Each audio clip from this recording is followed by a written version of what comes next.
You know, there's something so satisfying about tackling your own plumbing project. You save a ton of money, you learn a real skill, and you get that awesome "I did this" feeling. But, and this is a big but, get it wrong and you are staring down the barrel of leaks, water damage, and maybe even failing an inspection.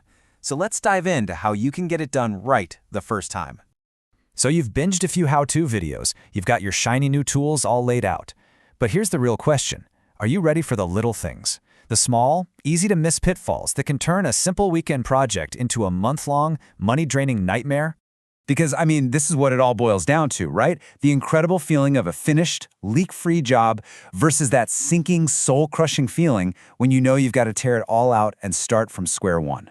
So that's what we're going to break down in this explainer, the absolute essentials that separate the pros from the frustrated folks. And believe it or not, success starts way before you even connect a single pipe.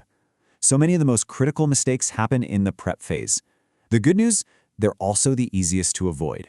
Let's dig into the real foundation of a solid plumbing job. Okay, what do you think is the cost of the single most important piece of insurance for your brand new pipes? It's about 50 cents. Seriously, I'm talking about a drill protection plate, sometimes called a shield plate. It is the cheapest insurance you will ever buy. And this right here shows you why that 50 cents is so critical.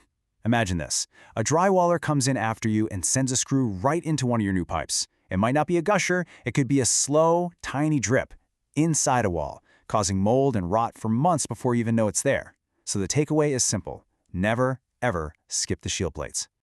Another foundational rule, you gotta respect the bones of your house. When you're running pipes through floor joists, you can't just go drilling holes wherever you feel like it. The rules are super strict for a reason. They keep your house from falling down.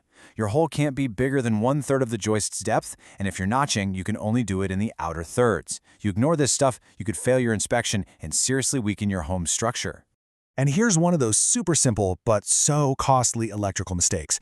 If you're draining a hot water tank for any reason, and I mean any reason, and you forget to flip that breaker off first, those heating elements are suddenly exposed to air. They will overheat and burn out in literally seconds. It is a 5-second step that will save you a $100 repair call. All right, so with that foundation all set, let's get to the main event, actually putting the pipes and fittings together. Getting a solid, leak-free seal that's going to last for years, well, it's all about using the right stuff for the right job. Let's kick things off with a classic debate, plumber's putty versus 100% silicone.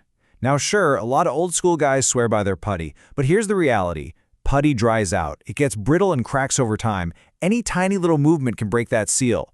Silicone, on the other hand, stays flexible forever. It allows for a little bit of movement and just gives you a much more reliable seal. Now this one is huge. This is one of the biggest misconceptions in all of DIY plumbing. That white Teflon tape is not a sealer. I'll say it again, it's not a sealer. Its real job is to lubricate tapered threads, kind of like greasing them up, so you can tighten them down enough to create a perfect mechanical seal. That also means you should never use it on things like compression fittings or supply lines that use a rubber gasket. It actually does more harm than good there.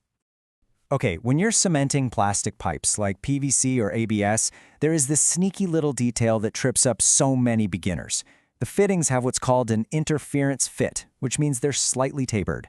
So after you apply the right cement, and make sure it's the right kind, like a special transition glue if you're joining different plastics, and you push them together, you have to hold them. You have to physically hold them together for a few seconds. If you don't, that taper can actually push the pipe right back out a little bit, and you'll end up with a weak joint that's guaranteed to fail. Okay, listen up. If you are working with any kind of plastic tubing, like for an ice maker or a water filter, if you're using a metal compression fitting, you absolutely, positively must use a little brass insert that goes inside the plastic pipe. It's non-negotiable. Without it, when you tighten that compression nut, it's just going to crush the soft plastic pipe, and I promise you, it is going to leak. And for those of you working with copper, here are 2 quick pro tips for better soldering. First, run your torch on a medium to high flame. It seems counterintuitive, but a low, wimpy flame actually causes the torch tip itself to overheat and get all bent out of shape. Second, whenever you're soldering a valve, look for a tag on it. The manufacturer will tell you if it needs to be soldered in the open, closed, or halfway position. If you do it wrong, you can melt the internal seals and ruin a brand new valve before you even turn the water on. Okay, so you've done all the work, it looks great, and best of all, there are no leaks. But are you actually done? Well, not if you want to pass an inspection. See, plumbing codes aren't just suggestions. They are rules based on decades of science to keep your home safe and, functional. Let's start with the unsung hero of every single drain in your house, the P-trap. That simple little U-bend under the sink does one incredibly important job. It holds a plug of water that acts as a physical barrier, stopping nasty and potentially dangerous sewer gases from coming back up the pipe and into your home. It is absolutely essential. So, if this little water barrier is so important, how on earth could a simple mistake, like just the angle of your drain pipe, completely ruin the whole system? It seems so basic, but getting the slope wrong is one of the most common and most serious mistakes out there. And this explains it perfectly. If your drain pipe slopes too much, and the magic number is more than 1/4 inch of drop for every foot of pipe, the water flowing down it picks up too much speed. It creates a siphon effect, whoosh, and it literally sucks the water right out of that P-trap behind it, breaking the seal and leaving you with a direct open pipeline for sewer gas. That is an automatic inspection fail every single time. Now this is where plumbing gets kind of like a puzzle. You can't just use any fitting that happens to point in the right direction. The code is super specific. For a horizontal drain, you can't use a sharp sanitary T. You have to use a smoother Y and a 45-degree elbow.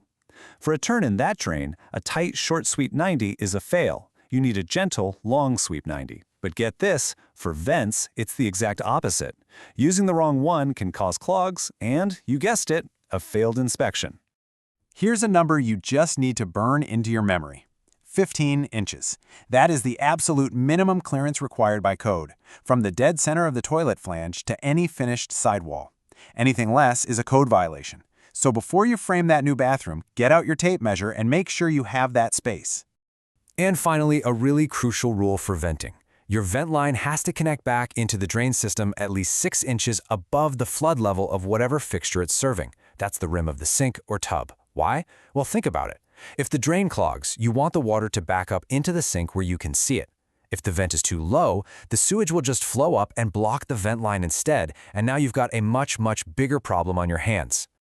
So, after all that, after the protection, the connections, and the codes, what is the one big takeaway here?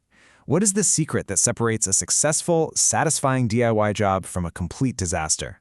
Well, here it is. And honestly, success in plumbing is not about some kind of natural-born genius. It's about discipline. It's about taking the extra 30 seconds to add those shield plates. It's about understanding why you use silicone over putty or why that little brass insert matters so much. And most importantly, it's about not guessing.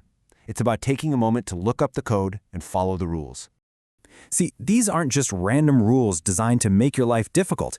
They are the collected wisdom of over a century of plumbing, all designed to make sure your system is safe, functional, and durable. So the real question isn't whether you can do it yourself, it's about how well you can follow the plan. So, what are you going to build?